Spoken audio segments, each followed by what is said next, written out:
સંસારના છે, અહીંથી જ લીધા છે અને સંસાર માટે જ વાપરવાનું છે. અને સંસાર દ્વારા મળેલા છે, સંસાર દ્વારા મળેલી સામગ્રીને સંસારની જ સેવામાં લગાડી દેવી. અહીંથી મળ્યું છે ને એના માટે જ વાપરવાનું.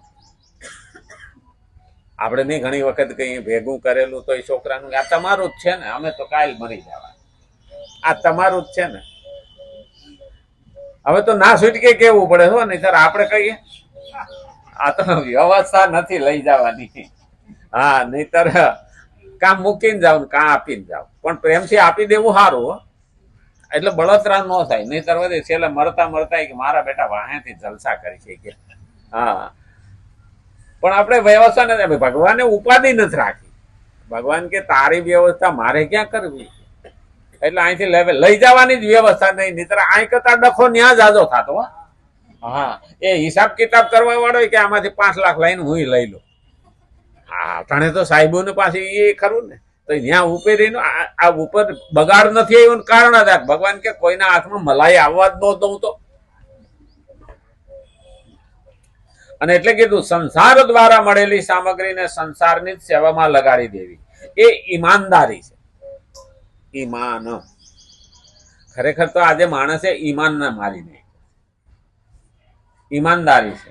ઈમાનદારીથી સંસારને અર્પણ કરી દેવાની છે. આ અર્પણ કરવાનું કામ કોઈ મોટું નથી. જેવી રીતે કોઈએ આપણી પાસે થાપણ રૂપે રૂપિયા મૂક્યા અને થોડાક સમય પછી તેના માગવાથી આપણે તેના રૂપિયા તેને પાછા આપી દીધા, તો એમાં કયું મોટું કામ કર્યું કહેવાય?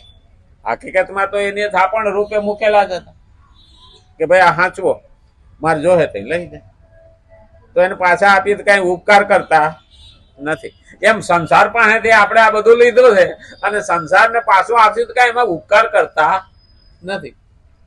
આ મહત્વનું છે જિંદગીમાં. આ પહેલું યાદ રાખવાનું. ખરેખર આ બાળકો છે ને, એ તો ભગવાને આપણને 1 2 જીવ કે 3 જીવ આપણને પ્રભુએ એનું કામ અહીંયા હોઈતું કે તને 2 કે 3 બાળકો આપું છું, આ જીવને તારે ઉછેરીને મોટા કરવાના, સાચવવા, પછી પૂરું. તે તારી ફરજ બજાવી દીધી. એટલે તો કાયદો પણ કહે છે કે 18 વર્ષ સુધી દીકરો કે દીકરી તારી પાસે હક માગી શકે, પછી એને કોઈ હક નથી. તો ભગવાન પણ એ જ કહે છે કે તને બધી વ્યવસ્થા કરી દીધી, તારું ધ્યાન રાખવા વાળા આપી દીધા. હા, જીવને કે તું જા, વ્યવસ્થા મેં કરી છે.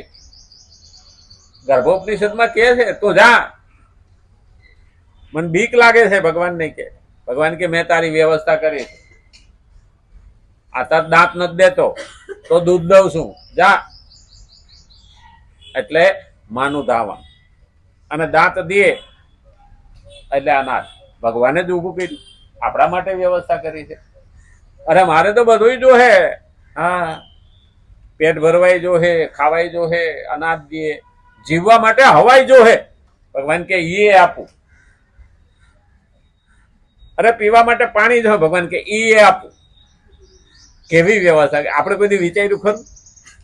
અમે તો કે પાણીનું બિલ ભરીએ છીએ ને, ભાઈ પાણીનું બિલ નથી ભરતા, લાઇટનું બિલ ભરો. પાણીનું જે બિલ જે આવશે ને તે તમારે ભરવાની તાકાત નથી. હા, અને જો હકણા ન રહીએ ને, ભગવાન એક હારે ઢગલો કરી દે ને, તેથી જોઈ આવો અમુક ના. અને નદીઓના રસ્તા રોકીને બેઠા ને, પછી નદીઓ ઊંધી હાલે ને, અને નદી ખીજાય ને, તેથી મકાનો હોતું લેતું જાય. ઓલા હિમાચલ પ્રદેશમાં આખો પટ પાડી દીધો હતો, નદીના પટમાં જ બધા મકાનો બંગલા કરી નાખ્યા. અને ઉપરથી એવું આવ્યું બધું લેતી.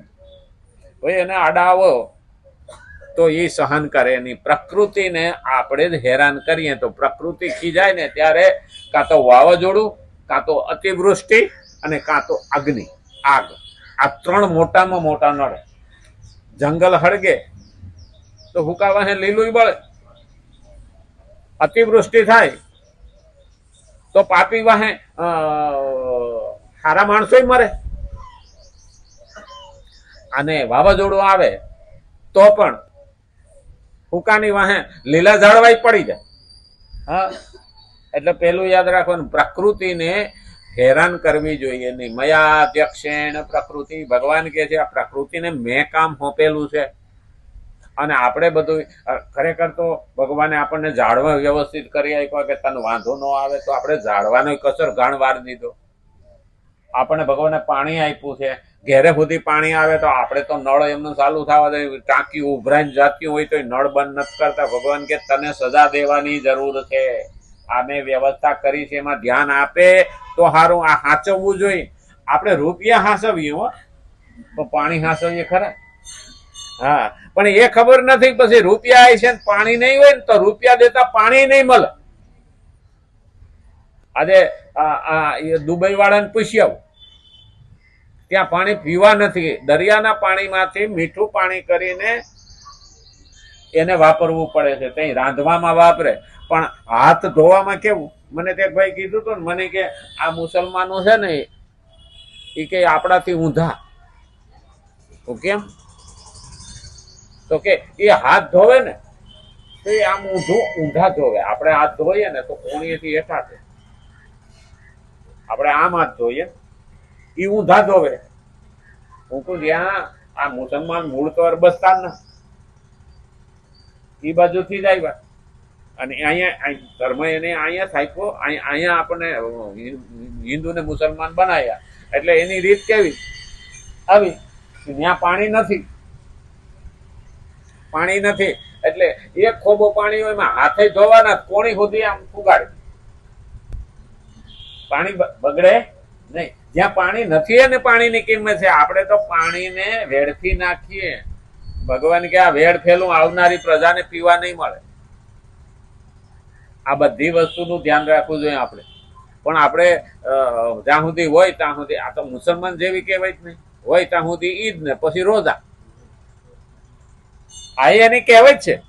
હોય ત્યાં સુધી ખાઈ પીને જલસા કરો, ખાવ પૂરું થઈ ગયું એટલે રોજા, પછી સાંજ સુધી ભૂખા રહે. ભૂખારી એને રોજા કે ને.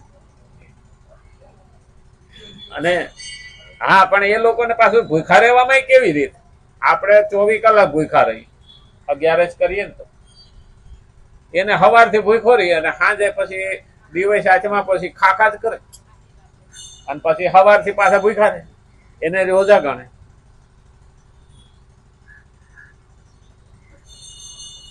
એ ઈમાનદારી છે. એ સામગ્રીને બહુ સચ્ચાઈથી અને ઈમાનદારીથી સંસારને અર્પણ કરી દેવાની છે. આ અર્પણ કરવાનું કામ કોઈ મોટું નથી. જેવી રીતે કોઈ આપણી પાસે થાપણ મૂકીને એને થાપણ પાછી આપી દઈએ તો એમાં કઈ આપણે ઉપકાર કરતા નથી. હા, આપણી જવાબદારી સમાપ્ત થઈ ગઈ અને આપણે ઋણ મુક્ત થઈ ગયા. આ જ રીતે સંસારની વસ્તુ સંસારને અર્પણ કરી દેવાથી આપણી જવાબદારી સમાપ્ત થઈ જાય છે. જેમ કોઈની થાપણ પડી હોય ને તો એને હાંસવીને રાખવી પડે, પણ આપી દીધા પછી આપણને બીક હોય નહીં. કોક આપણે ત્યાં ઘરેણા મૂકી જાય ને તો આપણો ઉજાગરો થાય, ઓલાને આરામથી હુઈ જાય. કારણ કે આને ત્યાં જાહે તો એને ઉપાધિ, પણ ઓલાને ઉપાધિ હોતી નથી. પણ એને પાછા આપી દઈએ તો આપણી કઈ ઉપાધિ ખરી?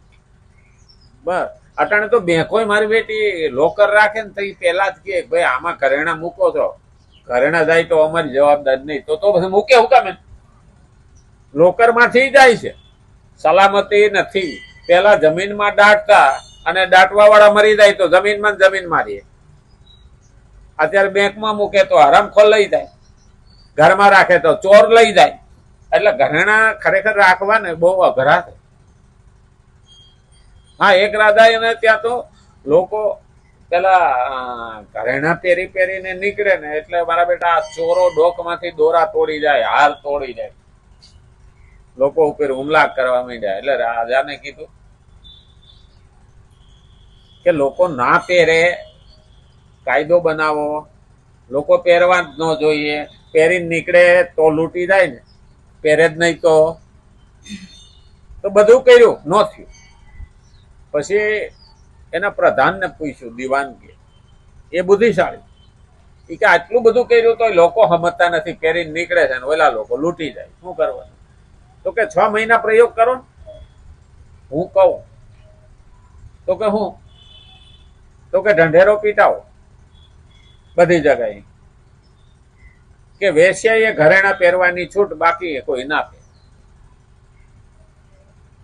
હવે આવો ઢંઢેરો પીટાય ઓલા બધા કે હારા આપણે ઘરેણા પહેરશું ને તો વેશ્યામાં ગણા. 6 મહિનામાં કોઈને દોરો તૂટવાની ફરિયાદ જ ન આવે.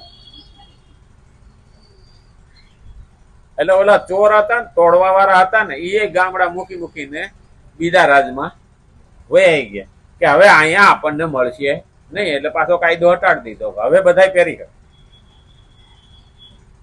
કારણ કે લૂંટારું ગેંગ આવે તો ગમે એવો માણસ ધ્યાન રાખે ને તો પણ ડોકમાંથી તોડી જાય. અમારે એક બેન હતા ને